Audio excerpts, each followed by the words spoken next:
Model question number 14 বিভাগ ক। প্রথমে আছে রাজনৈতিক স্বাধীনতা বলতে কি বোঝো। রাজনৈতিক স্বাধীনতা বলতে জনগণ যখন রাষ্ট্রীয় কার্যে অংশগ্রহণ করার স্বাধীনতা পাবে, মানে ভোট দেওয়ার অধিকার, ভোট দেওয়ার যে স্বাধীনতা, নির্বাচিত হওয়ার যে স্বাধীনতা বা চাকুরি লাভের যে স্বাধীনতা, এইসব স্বাধীনতা যখন পাবে তখন তাকে রাজনৈতিক স্বাধীনতা বলা হবে। অথবাতে আইনের অনুশাসন বলতে কি বোঝো। এটা কমন কোয়েশ্চেন।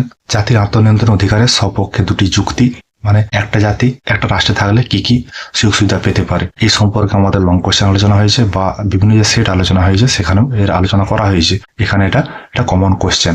অথবাতে বিকৃত জাতীয়তাবাদ, অথবাতে বিকৃত জাতীয়তাবাদ বলতে কি বোঝো। জাতীয়তাবাদ দু রকমের হয়, একটা উগ্র জাতীয়তাবাদ বা বিকৃত জাতীয়তাবাদ, আর একটা আদর্শ জাতীয়তাবাদ। একটা জাতি যখন নিজের জাত্যাভিমানে অহংকারে পরিপূর্ণ হয়ে পড়ে তখন সে কি করে, নিজের রাষ্ট্রটাকে বা নিজের জাতিটাকে শ্রেষ্ঠ বলে মনে করার মধ্য দিয়ে অন্য জাতিকে অত্যাচার করে, সেটা খারাপ। এই ধরনের যে জাতীয়তাবাদ তাকে তোমার বলা হবে বিকৃত জাতীয়তাবাদ। তারপর হচ্ছে কর্তৃত্ববাদের বৈশিষ্ট্য, এটা কমন কোয়েশ্চেন। সর্বাত্মবাদের বৈশিষ্ট্য, এটাও কমন কোয়েশ্চেন। মৌলিক অধিকার নির্দেশনা নীতির মধ্যে যে পার্থক্য, এটাও তোমার হচ্ছে কমন কোয়েশ্চেন। নির্বাচন কমিশনের কাজ, এটাও তোমার কমন কোয়েশ্চেন। বিভাগ খ, একাধারে কোশ্চেন। জাতীয় জনসমাজ গঠনের উপাদান হিসাবে ভাবগত উপাদান ব্যাখ্যা করো। জাতীয় জনসমাজ গঠনের ক্ষেত্রে যে বাহ্যিক উপাদান এবং ভাবগত উপাদান, এই দুটো উপাদানের মধ্যে শুধুমাত্র ভাবগত উপাদান লিখতে হবে। এবার ছোট হাফ পেজ কম করেই লিখবে, যেরকম কোশ্চেন বলা থাকবে সেরকম ভাবে লেখার চেষ্টা করবে।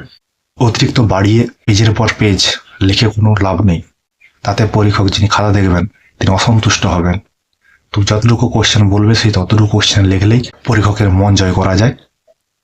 দুইয়ে আছে আইনের দৃষ্টিতে সাম্য আর আইন সমূহের দ্বারা সমভাবে সংরক্ষণে বলতে কি বোঝো। এটা হচ্ছে 14 নম্বর ধারা, মানে ভারতীয় সংবিধানের যে 14 নম্বর ধারা, সেই 14 নম্বর ধারাটা এখানে লিখতে হবে। সহজ ছোট্ট করে, বেশি বড় নয়, কম করে।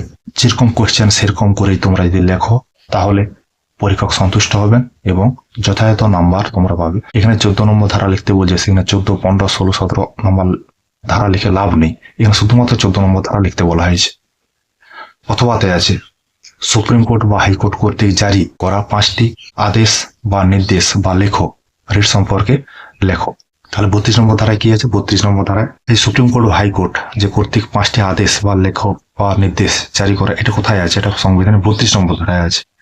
সেখানে সাংবিধানিক প্রতিবেদনের অধিকার বলা আছে। কোশ্চেন গুলো ঘুরিয়ে দেওয়া আছে, ছোট করে লিখতে হবে, বেশি বড় করে লেখার দরকার নেই। যেমন দেখো 3 নম্বরে যে কোয়েশ্চেনটা, এফপিটিপি পদ্ধতি কাকে বলে, এই ছোট করে সাদা লাইন জাস্ট উদাহরণ দিয়ে বুঝাবে। একটা নির্বাচনী ক্ষেত্রে 5টি রাজনৈতিক দল প্রতিদ্বন্দ্বিতা করছে।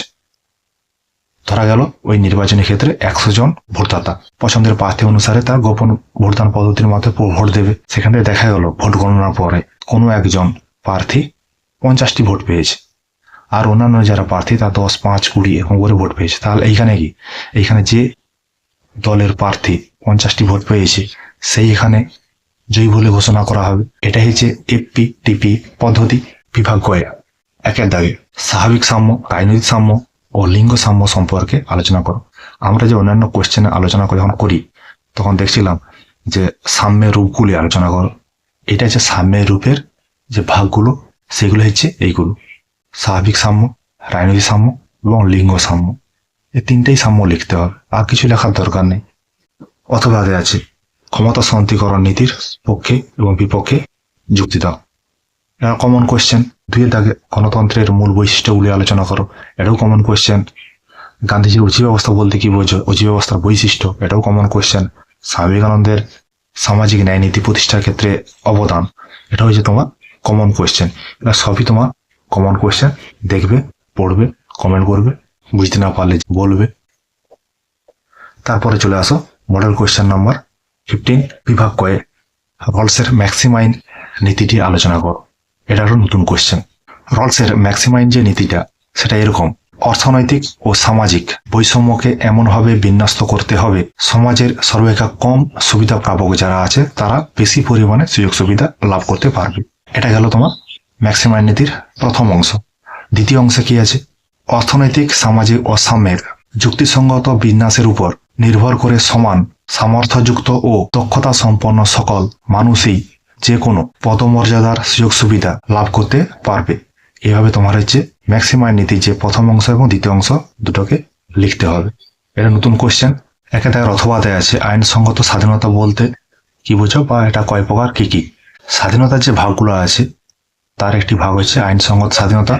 আবার এই আইনসঙ্গত স্বাধীনতাকে 3 ভাগে ভাগ করা যায়, পৌর স্বাধীনতা, অর্থনৈতিক স্বাধীনতা এবং হচ্ছে রাজনৈতিক স্বাধীনতা। 2 দাগে আছে জাতীয় জনসমাজ গঠনের উপাদান হিসাবে ভাষাগত ঐক্যের ভূমিকা আলোচনা করো। জাতীয় জনসমাজের গঠনের 2টি উপাদান আছে, একটা বাহ্যিক উপাদান, একটা ভাবগত উপাদান, এটা আলোচনা করছিলাম। এই জাতীয় জনসমাজ গঠনের যে বাহ্যিক উপাদান, সেই উপাদানের মধ্যে একটা ভাগ হচ্ছে ভাষাগত ঐক্য, ধর্মগত ঐক্য আছে, রাজনৈতিক ঐক্য আছে, অর্থনৈতিক ঐক্য আছে, ধর্মীয় ঐক্য আছে। এইসব ঐক্যের মধ্যে ভাষাগত যে ঐক্যটা, সেই ঐক্যটা এখানে লিখতে হবে। অথবাতে আছে জাতি গঠনের 3টি পর্যায় কি কি। জাতি গঠনের প্রথম পর্যায়টা হচ্ছে জনসমাজ গঠন করা। জনসমাজ গঠন হয়ে গেলে সেখান থেকে জাতীয় জনসমাজ গঠন হবে। এই জাতীয় জনসমাজ যখন রাজনৈতিক চেতনাগত ভাবে উদ্বুদ্ধ হবে তখন জাতি গঠন হবে।